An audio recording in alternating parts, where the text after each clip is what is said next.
1, 2, 3, 4, 5, 6, 7, 8, 9, 10. I'll stay here for a second, guys, if you want it. 1, 2, 3, 4, 5, 6, 7, 8, 9, 10, 9, 8, 7, 6, 5, 4, 3, 2, 1. Everyone good?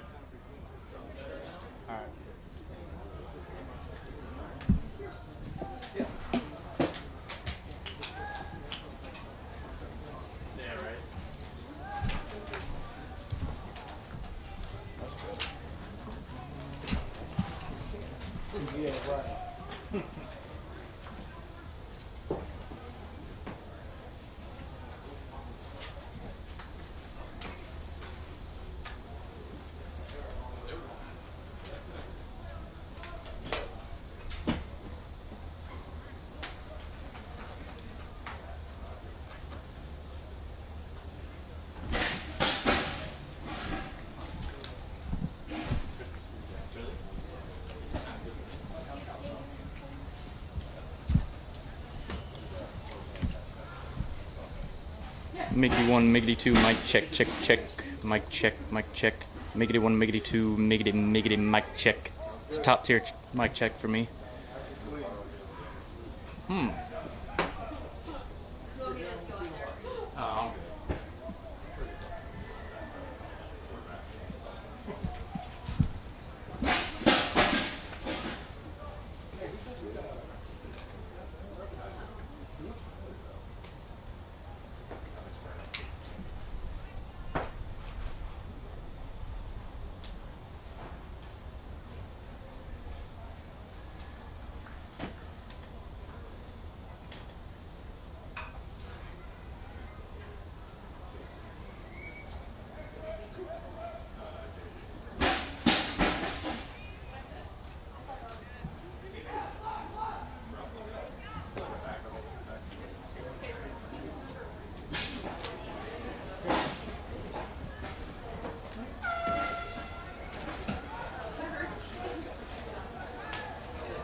Miggity 1, Miggity 2, mic check, check, check. Sound better for you? No, yes, no, yes. Oh, something's wonky.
Good. You and me both. So like whoever they hire after him, it's like what was it? Friday or Saturday. You missed the first requirement.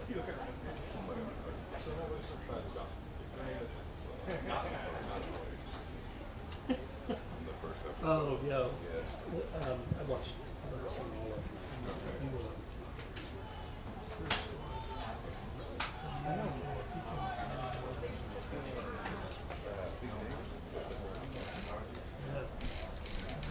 I've only done just the first two.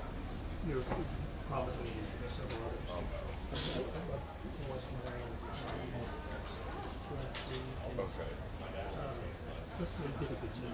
Yeah. They did a really good job. Yeah, like the second episode, I was like, ooh, okay, I kind of feel an idea of what they were attempting to try and do. Yeah. And listen, I thought it was a really good idea to try to capture the three-peat everything. But since they didn't get it, I just wonder what the audience is going to be like. You know, they compare it to The Last Dance, because it's a company that did those.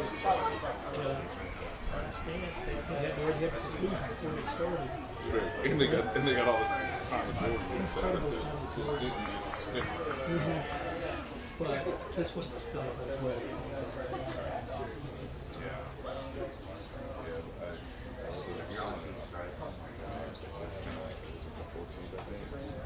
Yeah. I'm glad they sent us this movie, and I'm glad you watched it. That was, me and Holly watched this first one.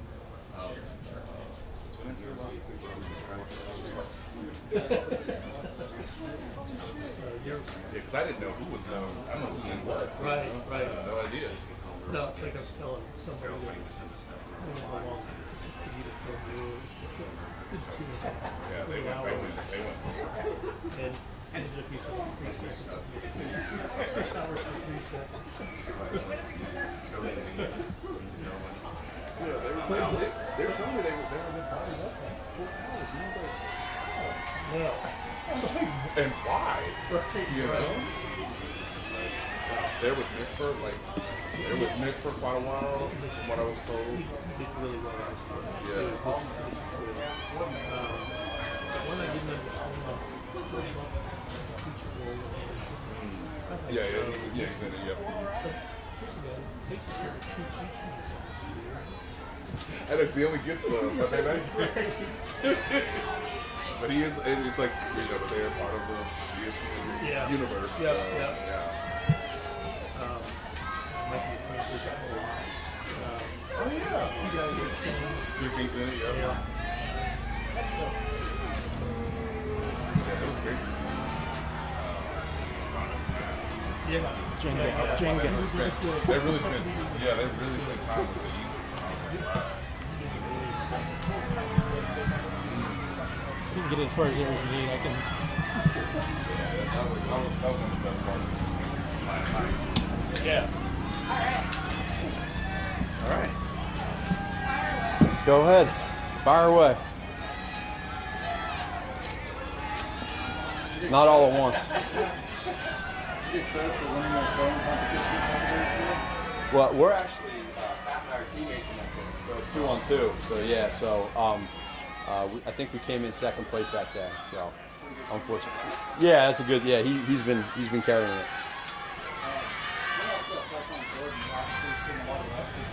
What stands out just about what you've seen for him? Probably the biggest thing is his ability.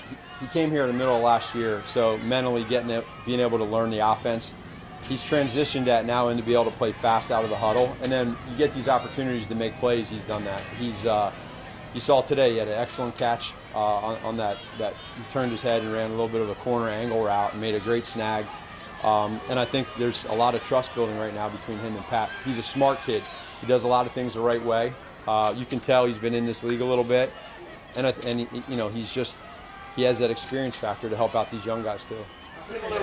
Similar with Tanyan. I mean, he's been here a while and experienced guy. And how much did it help? He was already here. I think a lot. Very similar is a great example for him. I remember when Bobby was in Green Bay, watching him do some things in Green Bay, and he's an excellent tight end. He does a lot of good things, and so there's a little bit of that savviness that these guys have. They understand what they're doing. Again, Juju's phenomenal at all that stuff. So Bob's done a great job at the tight end spot. How excited do you find that he is for this year, just considering maybe boosted protection and receivers hopefully being healthy? He's really excited. He's motivated in the right way. That's just how he is. It's who he is. But he doesn't want to. We spend a lot of time in OTAs going back to the basics on a lot of stuff.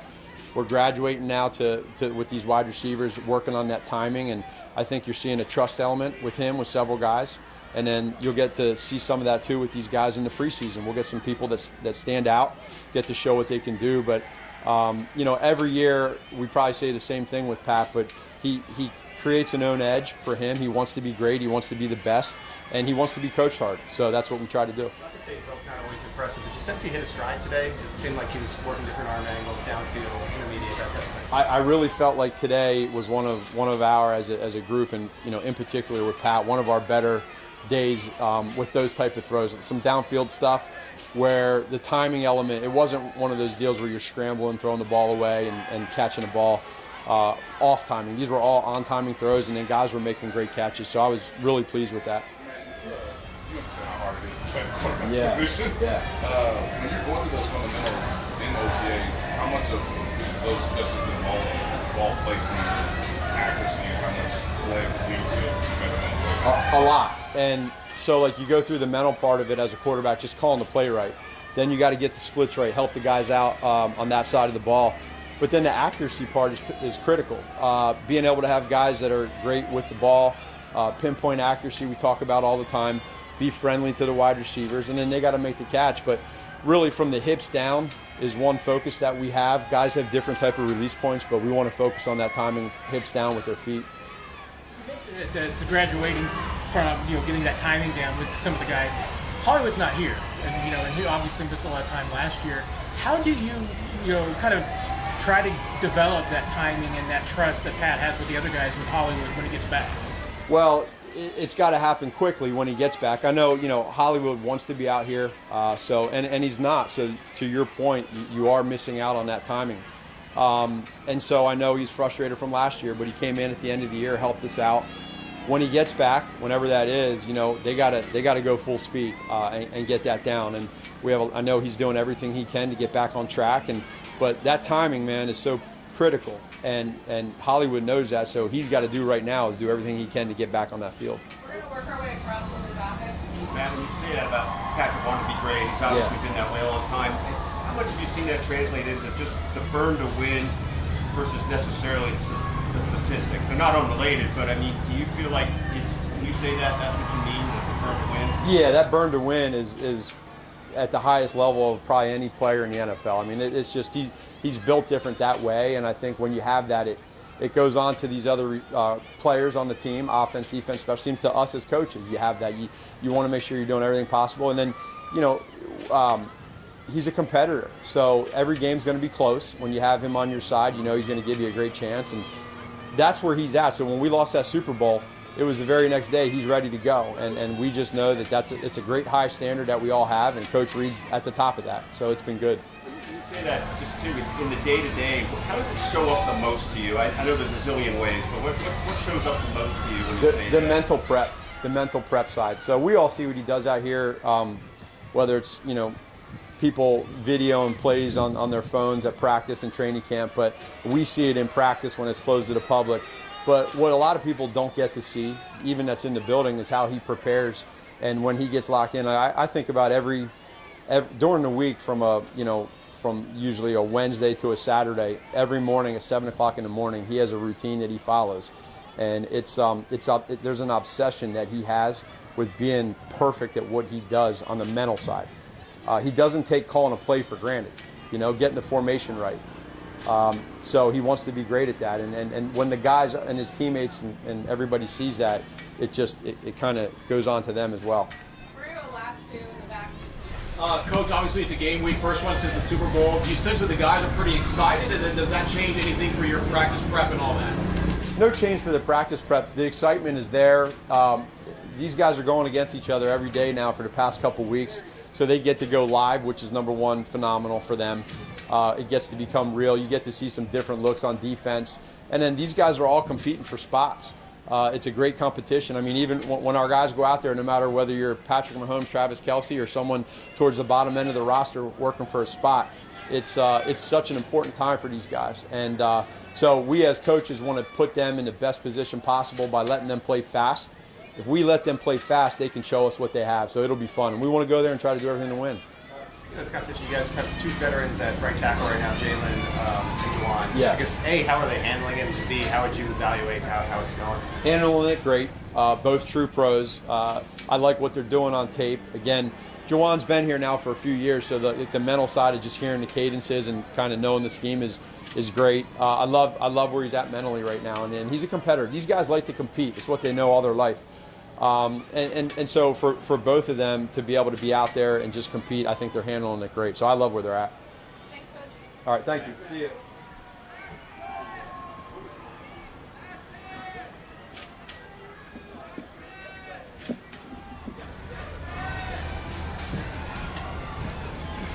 Jeffrey Bassa. Earlier in camp, we asked Dave Tope, who was standing on special teams, and he brought up your name. I guess, how's that going on your end, and what does it mean to you or something like that? Yeah, it means a lot for Coach Tope to come out here and say that about me. just me dedicated to my grind and the pride that I take in special teams, being out there, being one of the guys that wants to be with the ones and wants to go up against the best competition, right? So for him to say that about me, I truly appreciate him for that. But I would have to say just being a film junkie when it comes to not only defense but special teams as well, so I can learn on how to be the best special teams guy that I can be, right? So I appreciate him for saying that. Jeffrey, so how has it been, fifth round pick coming in with Nick Bolton and Neil Schnall? What have you kind of learned from them and how they helped you kind of elevate your game? Yeah, I've learned truthfully a lot from those guys, especially Drew in the mix as well, but so much knowledge and so much game because they've been in the game for such a long time and been in Spags defense for a long time. So for them to, spill some knowledge that things that I can improve on or things that they know that I'm not seeing, I take a lot of, you kind of have to take a step back and kind of open your eyes and see the bigger picture and what they're trying to say, right? You got to listen to the message, not the tone. So, and I appreciate a lot of those guys for, just spilling some of the knowledge and game that they got to. What does stand out to you about the first couple of weeks? Yeah, overall, it's really a grind.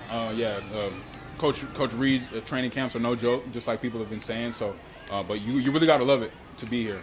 But overall, I think just the physicality that this team got, the guys especially on the offensive side of the ball and defensive side of the ball, we're going to be really good this season. So, it's definitely been a grind. What about this running defense? Like, what kind of process and study habits do you implement to try and get up to speed there? Yeah, so if we have a heavy install at night, I like to go back home or go back to the dorm room, I should say, and and study that for about 30 minutes to an hour, kind of just going over my notes. But I take a lot of pride in taking good notes in the film room when coaches are saying corrections, or if he's coaching up another guy on a different technique, then I'm still going to take those notes so I can be the guy that can learn from his example, right? But then as well as being one of the first guys out here when it comes to practice, that's something I've been doing since my freshman year of college.